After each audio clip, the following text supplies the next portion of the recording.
고백하겠습니다. 주의 말씀은 내 발의 등이요 내 길에 빛이니이다. 할렐루야. 믿음대로 될지어다. 믿음대로 될지어다. 믿음대로 될지어다. 아멘. 우리가 예수님을 꼭 믿어야 하는 세 가지 이유가 있습니다. 첫째는 사람이 잠을 자면 꿈의 세계가 있듯이 죽음 이후에는 천국과 지옥의 세계가 있습니다. 그래서 우리가 미국에 가려면 미국 가는 비행기를 타야 하듯이 우리가 천국에 가려면 예수님을 통하여서만, 예수님을 믿어야만 가기 때문입니다. 이것이 바로 첫 번째 우리가 예수님을 믿어야 될 이유예요. 두 번째 이유는 우리의 인생이 내 마음대로 안 된다는 것입니다. 내 마음대로 인생이 된다 그러면 참 좋을 텐데 인생의 주인이 내가 아니라 예수님이시기 때문입니다.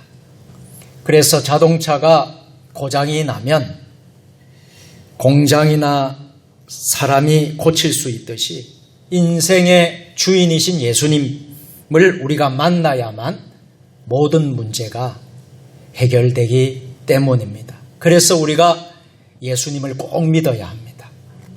세 번째 이유는 우리가 후회를 하는 것은 우리가 가지고 있는 이성이 완전하지 않기 때문입니다. 그래서 사람은 아무리 똑똑하다 할지라도 죽음 이후에 세계를 알 수가 없지만 예수님은 죽음 이후의 세계도 다 아시는 분이시고 모든 것을 아시는 진리 되시는 분이시기 때문에 우리가 꼭 예수님을 만나고 믿어야 되는 이유가 여기에 있습니다.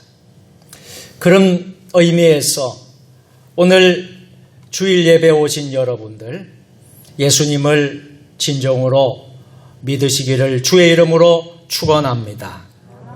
우리 함께 인사하도록 하겠습니다. 예수님을 잘 믿으십시다. 할렐루야. 우리가 예수를 잘 믿어야 하는데 참 세상이 복잡하고 힘드니까 또 이 코로나라는 팬데믹 상황 속에서 참 예수를 믿는다는 것이 더 어려워졌습니다. 그럼에도 불구하고 어김없이 이제 추수의 계절 1년을 결산을 할 수 있는 11월을 주시고 그리고 우리가 다음 주일에는 한 해 동안 베풀으신 하나님의 은혜를 생각하면서 드리는 추수감사 주일을 지키게 됩니다. 모든 게 하나님의 은혜였고 또 돌아보니 하나님의 은혜에 감사합니다. 그래서 오늘 설교의 제목을 하나님의 은혜에 감사합시다 라고 잡아보았습니다. 따라서 해보실까요? 하나님의 은혜에 감사합시다. 목사님 감사할 제목이 별로 없는 것 같은데요. 금년 한 해는 목사님 너무 힘들었어요. 사업도 안 됐고 또 여러 가지 일하던 모든 계획들도 잘 안 되고 참 금년이 너무 힘들었어요. 그런데 하나님 은혜에 감사하라고요? 여러분 감사하셔야 됩니다. 가슴에 손을 얹고 금년 한 해를 한번 돌아보십시다. 오늘 이 예배 시간을 드리면서 우리가 다음 주일날 추수감사절 드리기 전에 오늘 우리가 한번 주님이 우리에게 주신 이 한 해를 한번 돌아볼 수 있는 시간이 되었으면 좋겠습니다. 죄인된 우리들은 예수님의 보혈로 구원받은 사실 하나만이라도 여러분 감사하지 않을 수 없습니다. 그런데 좀 건강이 좀 안 좋아진다거나 사업이 좀 힘들어진다거나 또 가정에 자녀의 문제가 생긴다거나 또 생각지도 않는 일들이 어려움이 올 때마다 뜻대로 잘 안 된다고 우리들은 원망하고 불평할 때가 많습니다. 아직까지도 우리가 원망 대학을 졸업하지 못하고 불평 학과를 졸업하지 못하고 있어요. 그렇다면 우리가 오늘 이 시간 다시 우리를 돌아보면서 하나님께 감사할 수 있기를 바랍니다. 참된 예배는요, 구원의 감사 속에 이루어지는 겁니다. 나를 구원해 주셨구나. 죽을 수밖에 없는 지옥불에 갈 수밖에 없는 나를 하나님이 구원해 주셨구나. 이것 하나만이라도 우리는 감사할 수 있지 않습니까? 하나님의 은혜에 우리는 감격해서 드리는 심령 속에 진정한 기쁨과 평안이 찾아옵니다. 감사 생활에 익숙한 사람은요, 어떠한 어려움 속에서도 하나님의 역사하심을 기대하고 감사하기 때문입니다. 우리가 2021년 다니엘 기도회를 참여하고 있는데요. 다니엘 기도에 참여하는 교회가 16,000여 교회가 됩니다. 그리고 해외에서 한 50여 개국에서 함께 참여하고 있습니다. 매일 밤 하루도 쉬지 않고 21일간 밤에 모여서 혹은 인터넷 가정 초소에서 참여하고 있지요. 한 사람 한 사람 간증자로 세우신 주의 종들을 통해서 남종 여종들을 통해서 우리가 하나님의 은혜의 말씀, 하나님을 깊이 체험하고 고난 가운데, 고통 가운데 어떻게 이겨냈고 어떻게 하나님이 살아계시고 역사하신다는 것을 간증하는 것을 매일 밤마다 우리가 들으면서 참 한 가지 깨닫는 것은 하나님의 은혜입니다. 모든 것이 하나님의 은혜요. 모든 것이 하나님의 은혜이기에 우리는 하나님께 감사할 수밖에 없어요. 우리는 코로나19 팬데믹을 지나가고 있습니다. 아직도 끝나지 않고 있습니다. 위드 코로나로 되었다고 하지만 아직 코로나는 끝나지 않고 있습니다. 여러 가지로 어려움이 계속되어지고 있지만 이런 상황 속에서도 우리는 다니엘의 세 친구 사드락과 메삭과 아벳느고 다니엘의 그 세 친구가 함께했던 그 기도, 그럼에도 불구하고의 신앙을 우리는 가질 수 있기를 바랍니다. 또 사도 바울이 고백했던 자족하는 신앙을 가질 수 있기를 바랍니다. 그런 신앙을 가질 때 우리는 범사에 감사할 수가 있지요. 오늘 본문은 우리에게 감사를 동반한 믿음이 하나님의 복을 받게 되는 비결임을 잘 가르쳐주고 있어요. 오늘 주일 예배를 드리는 저와 여러분 모두가 부지런히 감사의 씨앗을, 그 감사의 씨를 뿌렸어 풍성한 감사의 열매를 맺게 되는 축복을 누리시기를 주의 이름으로 축원합니다. 오늘 본문에 보면 예수님이 베푸신 은혜를 우리는 경험하게 됩니다. 11절에서 14절까지에 나오는 내용인데요.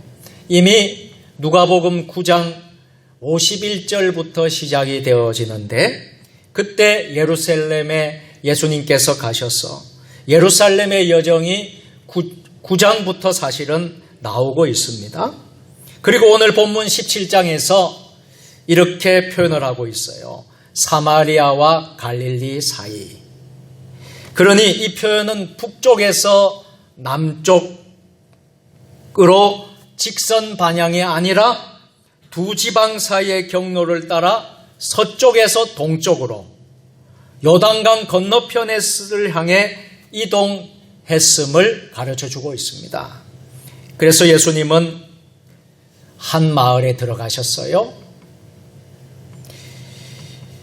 그 마을이 어느 정도의 규모가 되는지는 잘 모르겠어요. 그러나 한 마을에 예수님이 들어가셨고 그곳에 가보니 10명의 나병 환자들이 있는데 그 10명의 나병 환자들을 예수님이 만나시는 거예요. 길을 가시다가 우연히 들르신 한 마을에서 그들을 우연히 만나신 것처럼 보이지만 사실 여러분 예수님께 우연이라는 말이 해당될까요? 예수님에게는 우연이란 말이 해당되지 않습니다. 예수님은 분명한 의도를 가지고 그 마을을 찾아가셨을 거예요. 여러분 우리도 마찬가지입니다. 우리가 인생을 살아가면서 우리는 섭리를 믿는 사람들이에요. 하나님의 섭리를 믿는 사람이지 결코 우리가 우연히 있을 수 없습니다.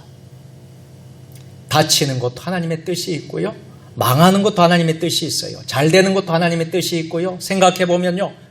다 하나님의 뜻이 있는 거예요. 우연이라는 것이 없습니다. 예수님은 분명한 의도를 가지고 그 마을을 찾아가셨을 거예요. 이미 수가성 여인을 찾아가셨듯이 예수님은 예수님께 오고 싶어하는 그러나 그럼에도 불구하고 예수님께 갈 수도 없고 나갈 수도 없는 나병 환자들을 예수님은 긍휼히 보셨어요. 그리고 예수님은 먼저 그들에게 찾아가셨습니다. 나병 환자들은요, 예수님이 안진뱅이를 고치셨다라는 소식도 알고 있어요. 앞을 못 보는 시각장애인도 고치셨다는 이야기도 누군가를 통해서 들었을 것입니다. 그 예수님이 고치신 사건을 들으면서 이 10명의 나병 환자들 마음속에도 어떤 마음이 있었겠습니까? 예수님이 나의 나병도 고쳐주시지 않을까? 우리 마을에 오셔서 나를 고쳐주지 않을까? 기대감을 갖게 되었던 것입니다. 저는 여러 해 전에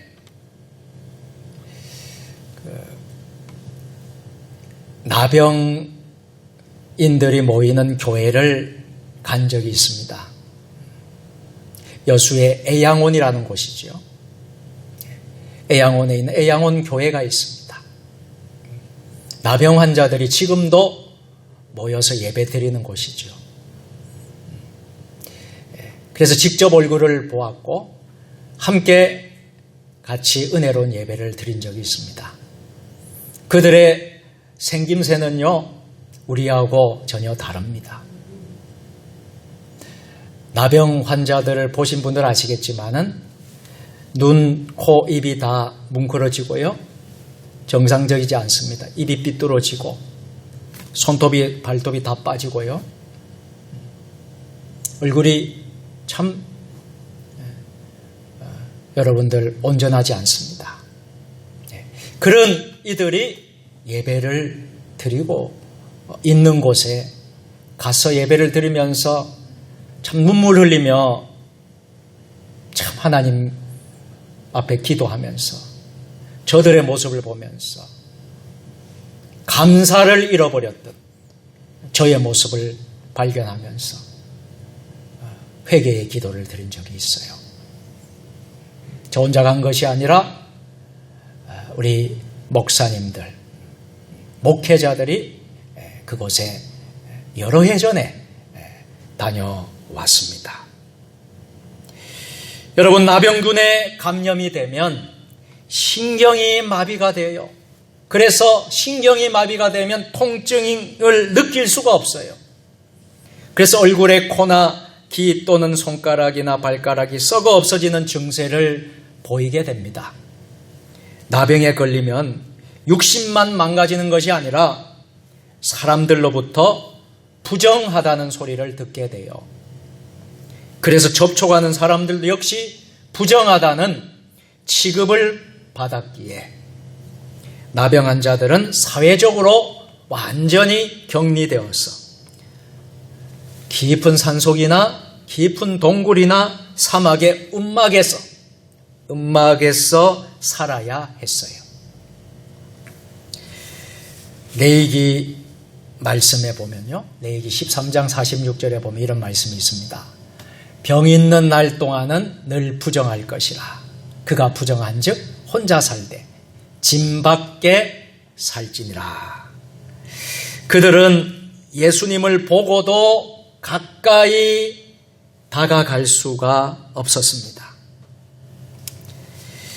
그래서 나병 환자들은 하나같이 멀리 서서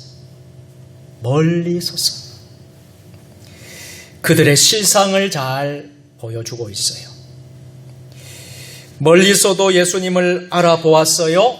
그리고 소리 높여 부른 것을 볼 때에 이들은 예수님이 지나가신다, 이 마을을 지나가신다는 사실을 미리 알고 있었던 것 같습니다. 이제 예수님이 그 마을을 지나가면 다시 볼 수 없는 상황에서 나병 환자들은 어떻게 해서든지 주님의 시선을 끌려고 했습니다.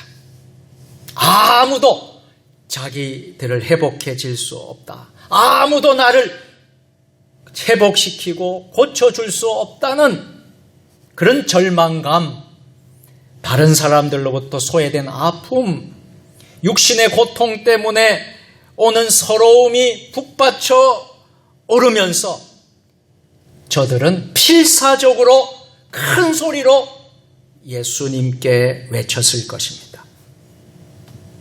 10명의 나병 환자들의 간절한 합창이 그 조용한 시골 마을에 울려 퍼집니다. 예수 선생님이여, 우리를 불쌍히 여기소서. 우리 같이 한번 해볼까요? 같이 한번 하겠습니다. 우리가 정말 10명의 나병 환자의 같은 심정으로 한번 같이 해봐요. 시작. 예수 선생님이여, 우리를 불쌍히 여기소서. 아멘. 나병 환자들은 예수님을 뭐라고 불렀습니까? 선생님이라고 부릅니다. 이는 스승의 뜻을 가진 랍비가 아니라 예수님이 나의 주인이세요. 예수님이 나의 우두머리세요. 예수님이 내 인생의 주인이 되십니다. 이런 뜻을 가진 단어를 사용한 것입니다. 선생님이요. 특별한 능력의 소유자에게 어울리는 호칭입니다. 누가복음에서 제자들이 믿음이 약했거나 예수님을 잘 깨닫지 못할 때에 이 호칭으로 예수님을 불렀습니다. 예수님에 대한 나병 환자들의 지식은 불완전했어요. 그러나 그들은 소원이 무엇이었을까요? 그들의 소원이 무엇일까요? 나병이 낫기를 원하는 거예요.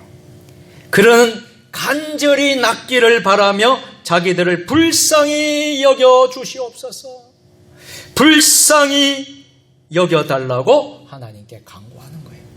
그러니까 이런 말이 아닙니다. 아유, 예수님 나를 고치든지 말든지 저는 괜찮아요. 예수님 하시든지 말든지. 그런 의미일까요? 아니죠. 예수님 저를 고쳐주세요. 예수님 저를 치유해 주세요. 이런 요청이었던 것입니다. 여러분, 우리가 지금 처한 상황이 얼마나 어려워요. 여러분들 말씀을 안 하셔도, 여러분이 말을 하지 않더라도 우리 주님이 아십니다. 주님이 여러분의 모든 상황을 다 알고 계셔요. 금년 1월부터 지금까지 살아왔고, 지금까지 우리가 예배드린 이 시간까지 우리의 형편과 처지를 우리 주님이 아셔요. 주님이 여러분들을 불쌍히 여겨주실 줄 믿습니다. 그런데 그들이 외칠 때에 이런 말을 썼어요. 우리라는 말을 사용했어요. 예수님이여 우리를 불쌍히 여겨. 우리 나병한 자로서 유대인이나 사마리인이나 똑같이 사회로부터 버림을 받았기 때문에 그들은 함께 어울려 지낼 수밖에 없었어요. 예수님을 따르는 제자들이나 주변의 무리에게는 나병한 자들의 외침이 시끄럽게만 들렸을지 모릅니다. 그러나 나병한 자들은 다른 사람들의 반응에 전혀 신경 쓰지 않고 어떻게 할까요? 계속 외쳤어요. 주님은 자기에게 나오는 자를 물리치는 법이 없습니다. 우리 주님은 우리의 형편 상황들을 지나가는 그런 분이 아니십니다. 여러분의 아픔과 상처를 모르고 지나가시는 분이 아니십니다. 여러분의 삶의 문제를 우리 주님은 찾아와서 만나서 해결해 주시는 분임을 믿으시기를 바랍니다. 언제나 그들에게 하나님의 사랑과 자비의 은총을 베푸시기를 원하세요. 14절에 보면 가서 제사장들에게 너희의 몸을 보이라. 우리 주님이 말씀하셔요. 나병한 자를 보면서 가서 제사장들에게 너희 몸을 보이라. 처방전을 주십니다. 제사장들에게 가서 몸을 보이면 어떻게 될까요? 제사장들이 점검을 합니다. 제사장들이 점검한 후에 그들이 나병에서 나았으면 제사장들이 정결하다고 선언합니다. 그러면 율법에 규정된 대로 희생제물을 하나님께 드리면서 모든 회복의 절차를 치러야 합니다. 예수님의 말씀은 일종의 시험이었습니다. 나병이 나아야 제사장에게 갈 수 있었는데요, 예수님은 아직 그들이 낫기도 전에 누구에게? 제사장에게 가라고 하는 거예요. 낫지도 않았는데요, 아직 그대로인데요, 섣불리 갔다가는 부정한 자가 왔다, 구박을 당하고 쫓겨나기 십상이었습니다. 그들에게 먼저 예수님은 말씀에 대한 순종을 요구하세요.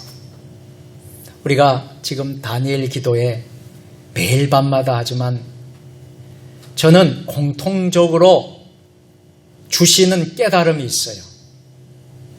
말씀에 순종하는 거예요. 주님, 여러분들에게 다니엘 기도를 통해서 주시는 건 뭐예요? 순종하라는 거예요. 할렐루야. 말씀에 순종하라는 거예요. 그리고 말씀에 순종했더니 간증의 주인공이 되었다라는 거예요. 할렐루야. 우리 주님이 말씀에 대한 순종을 요구하세요. 아직 치유가 일어나지 않았어요. 10명이 아직 치유가 일어나지 않았는데 그들은 예수님의 말씀을 따라 순종을 함으로 제사장이 있는 곳으로 발걸음을 옮겼습니다. 그들이 어떤 마음으로 제사장에게 갔을까요? 어떤 마음으로 갔겠습니까? 한편으로는 의심도 있었겠지만, 내 병이 나을까? 또 다른 한편은 병이 나을지도 몰라. 병이 나을 것이야. 그런 기대감도 있었을 거예요. 자, 가는 동안 계속해서 그들의 몸을 살펴보았을 거예요. 몇 미터 가다가 손을 보고 얼굴을 보고 또 좀 가다가 또 얼굴을 보고 손을 보고 그렇게 하지 않았겠습니까? 코도 만져보고 얼굴도 만져보고 귀도 만져보고 그렇게 했을 것입니다. 그러다가 자기들의 몸에 변화가 나타남을 느꼈습니다. 할렐루야. 조금 전까지도 고름 냄새 나고 썩어 문드러졌던 몸에 어린 아이의 피부처럼 새살이 돋아나기 시작한 것입니다. 할렐루야. 예수님의 말씀에 순종했더니, 한번 따라서 예수님의 말씀에 순종했더니, 예수님의 말씀에 순종했더니 병고침의 이적이 일어났습니다. 그들이 얼마나 기뻤겠습니까? 이제는 가족들을 만날 수도 있고요. 그동안 하지 못했던 것도 다 할 수 있겠구나 하면서 소망에 부풀었을 것입니다. 이제는 산속 깊은데 동굴 속에 움막을 짓고 움막 속에서 안 살아도 되겠다. 그런 소망에 부풀었을 것입니다. 오늘 15절, 16절에 보면 예수님께 돌아온 한 사람의 모습이 나와요. 10명의 나병한 자들은요, 제사장에게 가는 도중에 병이 나은 것을 다 깨달았어요. 그런데 단 한 사람만이 제사장에게 가던 발걸음을 돌이켜 누구에게로 찾아갔을까요? 예수님에게 찾아왔습니다. 이 사건의 초점은 치유 자체, 이 치유 자체보다 치유받은 자들의 반응에 초점을 두고 있습니다. 10사람 모두가 놀라운 치유를 맛보았어요. 그 가운데 한 사람만이 하나님께 영광을 돌리며 예수님께 돌아와서 엎드려서 예수님께 감사했습니다. 오늘 성경에 돌아오다라는 말이 나오죠. 이 돌아오다라는 말은 진행하던 방향과 반대로 몸을 돌리는 동작을 묘사합니다. 하지만 단지 물리적인 움직임만이 아니라 삶의 모든 방식과 가치관, 생각, 모든 것을 바꾸는 것을 말합니다. 죄를 인정하고 회개하고 하나님을 믿기로 결심하는 것을 의미하기도 합니다. 그는 예수님의 능력을 인정했어요.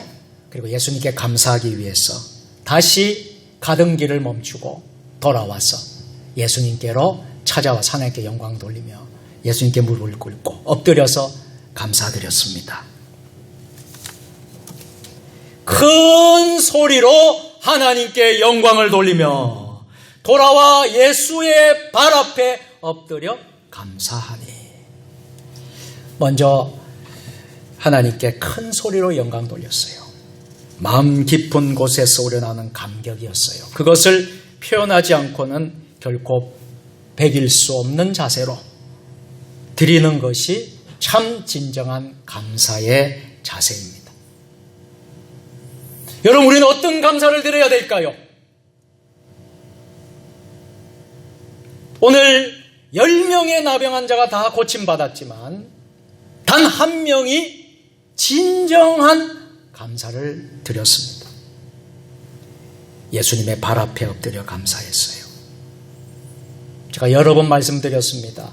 엎드린다는 표현은요, 경배한다는 표현. 경배한다. 누구를 경배할까요? 예수님을, 우리 주님을 높이는 거예요. 하나님께 드리는 경애를 예수님께 드린 것입니다. 감사하다가 이 현재 분사로 사용된 것은 그가 예수님의 발 앞에 얼굴을 갖다 대고 감사를 지속적으로 계속적으로 표현했다라는 뜻이. 솔직히 말해서요, 우리는 입술로도 감사를 잘 못하는 삶을 살 때가 얼마나 많아요. 우리 입술로도. 그런데 하나님이 원하시는 감사라는 것은 입술로만 표현할 정도가 아니라 마음을 다하고 뜻을 다하고 힘을 다하고 목숨을 다하고 생명을 다하고 주님께 감사하는 것. 이것이 진정한 감사예요. 그런데 하나님 원하시는 이 감사, 이 표현을 누가 했다는 것입니까? 사마리아 사람만이 했다는 거예요. 사마리아 사람이라는 이 설명은 단순히 정보를 전달하기 위한 것이 아닙니다. 유대인이 아니라는 사실이에요. 유대인이 아니라는 사실이에요. 심지어 사마리아 사람이라는 사실은 여러분, 너무나 사마리아는 어떤 사람입니까? 유대인들이 볼 때에 사람도 취급하지 않는 사람이에요. 그 사람만이 예수님께 참 감사했다는 거예요. 사랑하는 성도 여러분, 감사는 또 다른 감사를 낳습니다. 오늘 17절 18절 말씀에 여러분 나오지 않습니까? 10명의 모두가 깨끗함을 받은 것을 다 모두가 알았습니다. 하지만 한 명만 돌아온 사실을 여러분, 이렇게 예수님이 물으시는 거예요. 야, 예수님 뭐라고 하십니까? 10사람이 다 깨끗함을 받지 아니하였느냐? 그 9은 어디 있느냐? 이 이방인 외에는 하나님께 영광을 돌리러 돌아온 자가 없느냐? 연이어 던지시는 이 세 개의 질문은 안타까움과 서운함을 표현하는 예수님의 말씀입니다. 유대인 나병한 자들은 빨리 제사장에 가서 깨끗하다는 판정을 받고 그런 다음 빨리 집에 가서 가족들을 만나고 정상적인 생활을 해야겠다는 생각이 들었을 것입니다. 오직 자기의 자신의 유익을 위해서 이제는 자기의 장래밖에 생각하지 못했을 거예요. 예수님께서 자기들을 고쳐주셨다는 사실은 그들에게 그렇게 중요하지 않았어요. 지금 중요한 것은 자기가 병이 다 나았다는 것밖에 없고 오히려 예수님께로 돌아가려는 사마리아인을 향하여 멸시를 했을지도 몰라요. 멸시를 했어요. 이방인 주제에 잘난 체 한다고 핀잔을 주었을지도 모릅니다. 자, 여러분, 하나님의 은혜와 사랑을 입은 자에게 감사는 해도 좋고 안 해도 좋고 하는 선택의 문제가 아니라는 거예요. 따라서 해봅시다. 범사에 감사합시다. 할렐루야. 감사는 해도 되고 안 해도 되는 선택의 문제가 아니라는 거예요. 하나님께 은혜를 받은 것도 중요하지만 은혜를 주신 하나님께 감사하는 것 또한 중요한 것입니다. 왜냐하면 하나님 우리를 통하여 영광 받으시기를 원하시기 때문에. 예수님께서 하신 질문들은 누구 들으라고 하신 걸까요? 함께한 제자들이나 무리들입니다. 저들이 다 들으라는 거예요.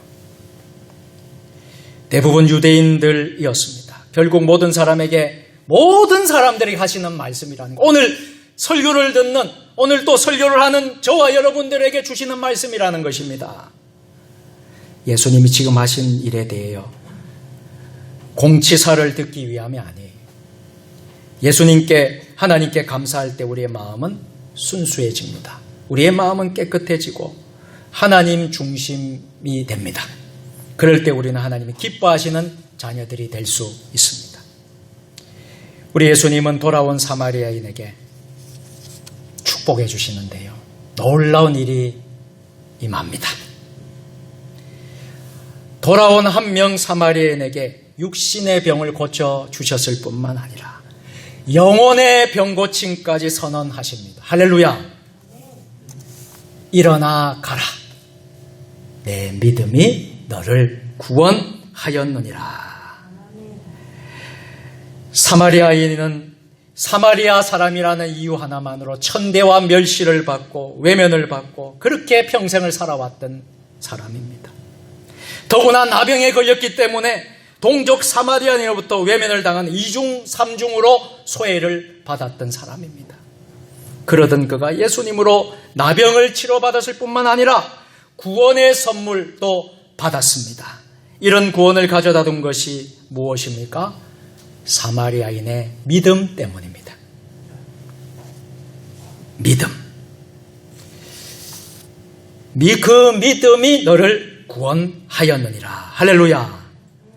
그러면서 여러분들 하나님의 나라는 어디에 있다는 거예요? 너희 안에 있느니라. 여러분, 그렇게 오늘 말씀을 하고 있어요. 이제 말씀을 맺도록 하겠습니다. 우리는 다음 주일날 추수감사절로 지킵니다. 이 코로나도 하나님의 뜻 가운데 있는 거예요. 저는 그런 확신이 있습니다. 모든 게 하나님의 뜻 가운데 있습니다. 제가 말씀드렸잖아요. 우리가 잘 되는 것도 하나님의 뜻이 있어요. 우리가 잘못되는 것도 하나님의 뜻이 있습니다. 그래서 우리는 어떻게 살아야 되냐면 하나님의 은혜로 살아야 됩니다. 그리고 하나님의 은혜에 감사로 살아야 됩니다. 그러려면 우리는 항상 감사하는 사람이 되어야 되고요. 그러려면 우리는 항상 믿음의 사람이 되어야 돼요. 그래, 감사와 믿음은 뗄 수 없는 것입니다. 여러분, 저와 여러분들이 우리 주님이 이렇게 말씀하지 않습니까? 오늘 그 9은 어디 있느냐? 우리 주님이 이렇게 말씀하지 않습니까? 그 9은 어디 있냐? 예수님은 지금도 그 9을 찾으십니다.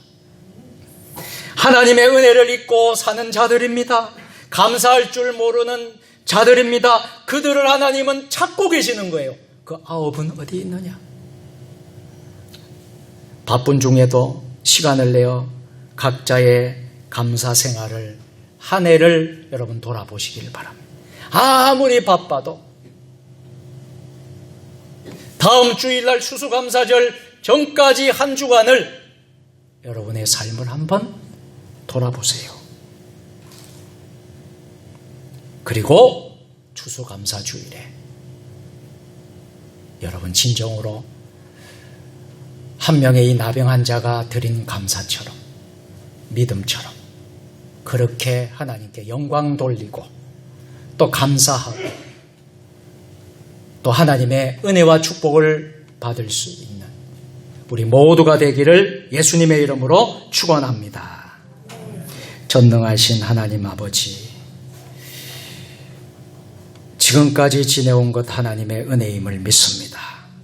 하나님의 은혜에 감사하는 사람, 믿음의 사람 되게 하여 주옵소서.